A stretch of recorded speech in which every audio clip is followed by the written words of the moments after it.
ॐ अज्ञानतिमिरान्धस्य ज्ञानञ्जनशलाकया चक्षुरुन्मिलितं येन तस्मै श्रीगुरुवे नमः। हरे कृष्ण। भगवद गीता अध्याय 14 अध्याय 14 प्रकृति के 3 गुण, श्लोक संख्या 1। श्री भगवान उवाच परं भूया प्रवक्ष्यामि ज्ञानानां ज्ञानमुत्तमम् यत्ज्ञात्वा मुनयः सर्वे परां सिद्धिं मितः गता। भगवान ने कहा, अब मैं तुमसे समस्त ज्ञानों में सर्वश्रेष्ठ इस ज्ञान परम ज्ञान को पुनः कहूँगा, जिसे जान लेने पर समस्त मुनियों ने परम सिद्धि प्राप्त की है। मुनि लोग बड़े ज्ञानी लोग होते हैं, बहुत रिसर्च करते हैं, तपस्या करते हैं और ज्ञान हासिल करते हैं, लेकिन बता रहे हैं कि उन मुनियों को भी जो सिद्धि प्राप्त होती है वो इस ज्ञान से होती है। और ये ज्ञान कैसा ज्ञान है? ये सभी ज्ञानों में सर्वश्रेष्ठ ज्ञान है। श्रील प्रभुपाद बताते हैं कि भगवान 6 अध्याय से 12वें अध्याय, 7वें अध्याय से 12वें अध्याय तक हमें भक्ति योग के बारे में बताते हैं, और वही परम ज्ञान है। तो भगवान कह रहे हैं अब मैं इसको फिर से बताऊंगा। तो पहले तो भगवान ये जो ज्ञान है ये सर्वश्रेष्ठ ज्ञान है, क्योंकि गीता का ज्ञान राज विद्याम गीता को कहते हैं। विद्याओं में, ऑल नॉलेज में किंग ऑफ ऑल नॉलेज, इसलिए इसको परम ज्ञान बोला जा रहा है। बहुत सारी डिग्रीज हम लेते हैं, कुछ डिग्रीज की ज़्यादा मान्यता है भारत में, इंटरनेशनली। जैसे हम ग्रेजुएशन करते हैं, एक नॉर्मल डिग्री मानी जाती है, लेकिन कोई व्यक्ति कुछ स्पेशल करके आता है, कुछ ऐसी ऐसी डिग्रीज हैं जो इंडिया में बहुत वैल्यू है या बाहर देशों में बहुत वैल्यू है, तो उसको, लेकिन यहाँ पर बता रहे हैं कि ये सबसे इम्पोर्टेंट, जिसकी most valuable knowledge is this knowledge, जो भगवान ने मुख्यतः 6 अध्याय से 12वें अध्याय में भक्ति योग के बारे में बताया। भगवान कई सारे श्लोकों में ये सिद्ध कर चुके हैं कि भगवान कौन है और भगवान को समझने के लिए क्या करना पड़ेगा। हमने समझा कि भगवान बोलते हैं अहम सर्वस्य प्रभवो मत्तः सर्वं प्रवर्तते, सब कुछ मुझ में से ही आता है, मैं ही, आई एम द क्रिएटर, भोक्ताराम जगत सबसाम सर्वलोके महेश्वरम। भगवान वो भी कई श्लोक में भगवान बोलते हैं कि I am the controller, I am the owner, I am the creator, I am the maintainer, I am the destroyer. मैं ही क्रिएट करता हूँ, मैं ही नष्ट करता हूँ, मैं ही भगवान हूँ, हर चीज़ मेरे से ही आती है, सारे देवी देवता भी मुझसे ही पावर लेते हैं। इस प्रकार से जानने के बाद हमने समझा कि भगवान कृष्ण ही सुप्रीम पर्सनैलिटी ऑफ गॉडहेड है। कोई इंडिविजुअल ईश्वर हो सकते हैं, but he is supreme controller. उसके बाद हमने ये समझा कि कैसे इस सुप्रीम कंट्रोलर को समझा जा सकता है। तो भगवान बोलते हैं भक्त्या माम अभिजानाति यावन यस्याति तत्वतः, जो मुझे इस तत्व रूप में जानता है कि मैं आई एम दी कंट्रोलर। न केवल आई एम दी कंट्रोलर, बल्कि मैं क्या हूँ? सुहृदम सर्वभूतानाम, मैं सबका शुभचिंतक मित्र भी हूँ और सबसे प्रेम करते हैं। ये पहलू भी हमें समझना पड़ेगा भगवान का, कि भगवान भक्त वत्सल है, दीन दयाल है। दीन दयाल यहाँ गरीबों के मसीहा नहीं है, मतलब जो अपने आप को दीन मानता है, और हम दीन हैं ही, हम सभी लोग दीन हैं, चाहे अमीर हो गए या गरीब हो। इस संसार में पड़ा हुआ हर व्यक्ति दीन है, और भगवान दीन दयाल है, भक्त वत्सल हैं। तो हम ये पहलू भगवान का समझते हैं, और ये पहलू समझते हुए हम उनकी प्रेममयी सेवा करने का प्रयास करते हैं। इस प्रकार से भगवान को हम समझते हैं, ये हमने समझा। तो ये है परम गुह्य ज्ञान इन नटशेल, इन समरी। अब उसी ज्ञान को यहाँ पर दोबारा बताने की बात करी जा रही है। क्यों दोबारा रिपीट नहीं करेंगे हम कभी? जब दोबारा बताते हैं, जनरली आप देखते हैं किसी चैप्टर की शुरू में कुछ बताया जाता है हाई लेवल पे, फिर उसको डिटेल में बताया जाता है। जैसे कि हम लोग कुछ चीज़ें पढ़ते हैं 9th 10th 11th 12th में, या और फिर हम उसको दोबारा से कई बार 11th 12th में या ग्रेजुएशन में आगे पढ़ते हैं, लेकिन अब की बार इन मोर डिटेल पढ़ते हैं, क्योंकि हमें बेसिक नॉलेज अब हो गई है। तो इस प्रकार से यहाँ पर हम सुनेंगे कि हम अक्सर सुनते आए हैं about 3 modes of material nature, कि ये प्रकृति के 3 गुण क्या हैं, है ना। और अक्सर हम सुनते हैं कि हमने सुना अभी पिछले चैप्टर में कि आत्मा हमेशा शुद्ध रहती है, आत्मा कभी कंटामिनेट नहीं होती है और आत्मा कोई कार्य भी नहीं करती है, कार्य करने वाले तो ये प्रकृति के गुण हैं। अब ये बात एकदम से समझ नहीं आई, क्योंकि अगर मैं कुछ कर रहा हूँ तो इस वक्त मैं कर रहा हूँ या प्रकृति के गुण कर रहे हैं, बड़े कन्फ्यूजन से हो जाती है। बोलते हैं आत्मा के ऊपर कोई प्रभाव ही नहीं है, आत्मा तो कुछ कर ही नहीं रही है, वास्तव में प्रकृति के गुण काम कर रहे हैं, तो समझ में नहीं आता है। समझने की बात इसमें यह है कि इन्फ्लुएंस जैसे कहीं करते हैं ना, किसी को हिप्नोटाइज कर लिया तो वो व्यक्ति तो काम कर रहा है, काम तो वही व्यक्ति कर रहा है, लेकिन करा कोई और रहा है। इसका ये मतलब है कर तो वही रहा है लेकिन किसी के इन्फ्लुएंस में कर रहा है, और वो है प्रकृति के 3 गुण। वो गुण क्या हैं, हमें कैसे प्रभावित कर देते हैं, जानना बड़ा इंपॉर्टेंट काम है। क्योंकि अर्जुन भी गीता में बोलते हैं कि हे केशव, मैं ऐसा लगता है कि कोई मुझे फोर्स कर रहा है करने को, मैं नहीं चाहता करना, मैं जानता हूँ ये गलत है, लेकिन फिर भी पता नहीं क्यों गलती हो रही है। हमारे साथ भी ऐसा होता है, हम जानते हैं कई सारी चीज़ें गलत हैं, लेकिन हम कहते हैं ना, वो फिर गाना बना देते हैं, दिल है कि मानता नहीं, वही उसको मनाना पड़ेगा, नहीं तो उसका पाप हमें लगेगा। तो कैसे ये 3 गुण हमें इतने प्रभावित कर देते हैं कि हम सोच समझ कर भी, जान कर भी गलती कर देते हैं, ये समझना बड़ा ज़रूरी है। इसलिए हमें इन 3 गुणों के डिटेल में जानना पड़ेगा कि गुण कौन कौन से हैं, कैसे कैसे प्रभावित करते हैं, कब क्या क्या उसके एग्जाम्पल हैं, ताकि जब जब हमारे ऊपर एक गुण हमारे पर प्रभावित हो रहे हो तो हम कुछ और करें। हम शास्त्रों के पास जाएं, कृष्ण के पास जाएं, गुरु के पास जाएं कि हमें बचाओ। जैसे कि उत्तरा भागी थी भगवान के तरफ कि बचाओ भगवान, कृष्ण कृष्ण महाबाहो, भागती है कृष्ण की तरफ कि मुझे बचाइए, ये ब्रह्मास्त्र छोड़ा हुआ है, ये मेरे ऊपर आ रहा है, ये मेरे गर्व को समाप्त कर देगा, हमें भी भागना चाहिए। हे भगवान, ये 3 गुण मुझे छोड़ेंगे नहीं, कि मुझे मार देंगे, मुझसे पाप करवा ही देंगे, मुझसे गलत काम करवा ही देंगे, मुझे आज्ञा का उल्लंघन करवा ही देंगे, मुझे नीचे गिरा देंगे, इसलिए मुझे बचाइए। दैवी है शिगुणमयी मम माया दुरत्या, हाँ मामेव ये प्रपद्यन्ते। इसलिए भगवान की शरण में जाने वाला व्यक्ति ही इस दैवीय गुणों से बच सकता है। केवल भगवान की शरण में जाने वाला व्यक्ति ही इन 3 गुणों से बच सकता है, और कोई नहीं। ऐसा भगवान गीता में बोलते हैं, क्योंकि मेरी माया है, मम माया दुरत्या, और बड़ी दुरत्या है, अजेय है, you cannot win over it.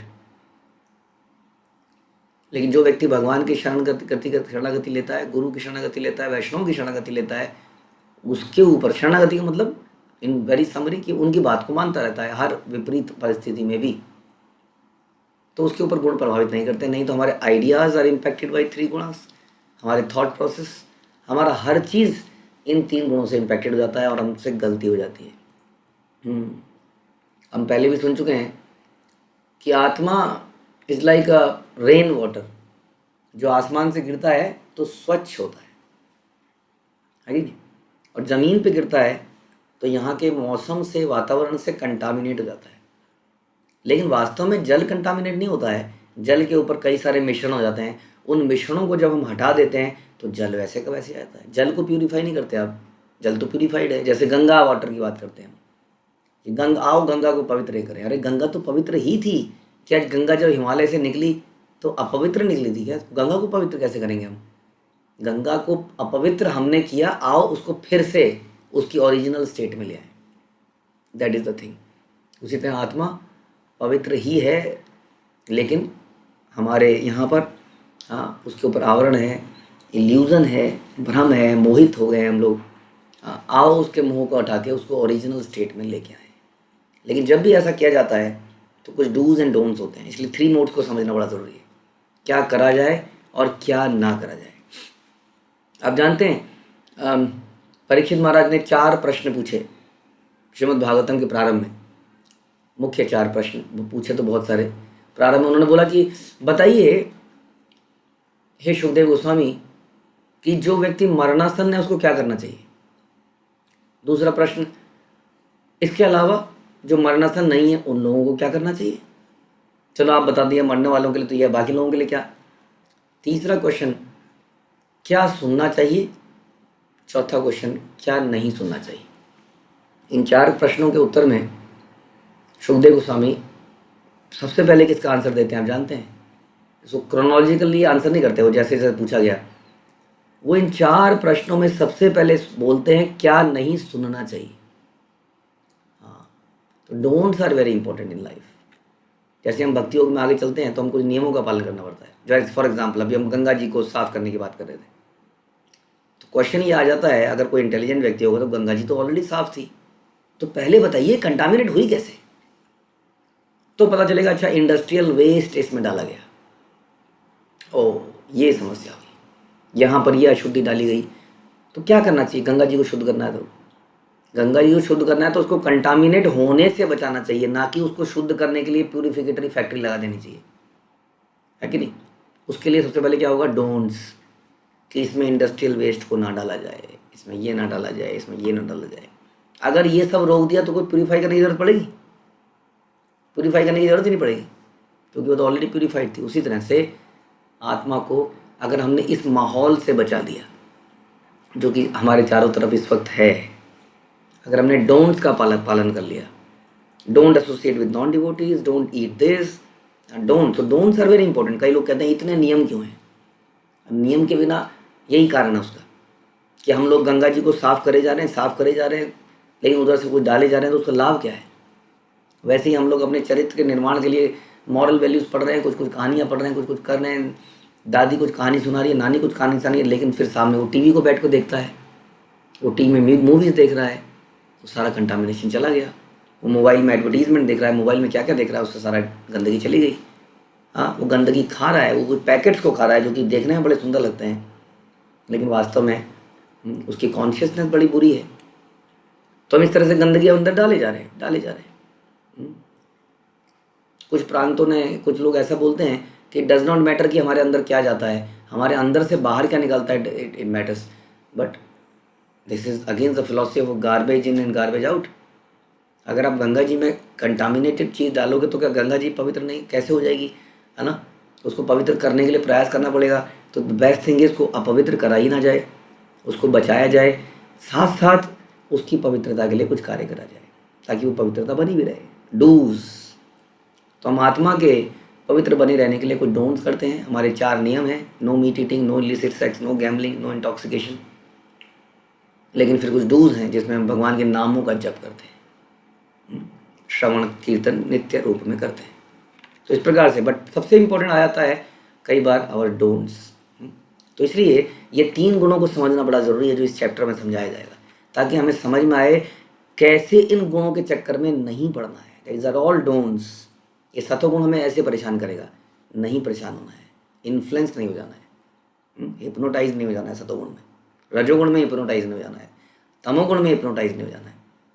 कई बार ये गुण इतने प्रभावी हो जाते हैं हमारे ऊपर कि हमें अपने गुरु परंपरा की बात पे क्वेश्चन हो जाता है, क्या बोल रहे हैं, ऐसा नहीं करना है। जैसे भक्ति सिद्धांत सरस्वती ठाकुर, हाँ, अब तो कितना सतोगुणी विचार है कि भारत देश आज़ाद होना चाहिए, है कि नहीं, अच्छा विचार है, देशभक्ति एक अच्छा विचार है। तो ये सतोगुणी विचार से हम प्रभावित हो गए, दूसरों के कल्याण के विचार। लेकिन भक्ति सिद्धांत क्या कहते हैं, नो, कृष्णा कॉन्शियसनेस भारत के आज़ाद होने का वेट नहीं कर सकती। अब ये बड़ा क्रांतिकारी विचार है, उस वक्त के लिए तो बहुत ज़्यादा क्रांतिकारी विचार था ये, जब ये अभय बाबू, हाँ, परम पूज्य हिज डिवाइन ग्रेस ऐसी भक्ति वेदांत शिला प्रभुपाद को यह दिया गया उस जमाने में जब वो गांधीयन थे। कोई ये बोल दे कि भारत को आज़ाद करने की क्या जरूरत है, कितना क्रांतिकारी विचार है। ये फर्क आप समझ लीजिए, ये होता है शुद्ध सतोगुण और सतोगुण में अंतर, जो कि समझ में नहीं आता है, किसी को समझ नहीं आएगा। लेकिन शिला प्रभुपाद तो डिफरेंट पर्सनैलिटी थे, उनको इस बात का काफ़ी लगा, उनको yes he is saying right. But सोचिए ज़रा, हमारे जीवन में कई बार हम अपने पुराने विचारों को लेके इतने कंडीशनड होते हैं सोचने के तरीके में। हाँ, कई लोग वुमेन लिबरेशन के लिए बड़े अटैच्ड होते हैं और प्रभुपाद के प्रपट पढ़ते हैं कि नारी के अंदर कुछ समस्याएं हैं, इसलिए she needs to be protected. बदनाम नहीं कर रहे हैं, वो कह रहे हैं कि उनका जैसे बच्चा सॉफ्ट है, नीड्स टू बी प्रोटेक्टेड। लेकिन कई जो नारी लिबरेशन की बात करते हो वो सेंटिमेंटल हो जाते हैं। कई लोग जो बहुत साइंटिफिक बैकग्राउंड से आए हैं, जब वो पढ़े होते हैं साइंस को, तो बिलीव नहीं कर सकते हैं कि हमारा सोलर सिस्टम ऐसा है जैसा कि शास्त्र बताते हैं, बिल्कुल डिफरेंट बताते हैं कई चीज़ों को। जैसे बताते हैं कि चंद्रमा जो वास्तव में दूर है, पास में नहीं है, वेरी फार ऑफ देन सन। तो समझ नहीं आती क्योंकि कंडीशनड है उन विचारों से।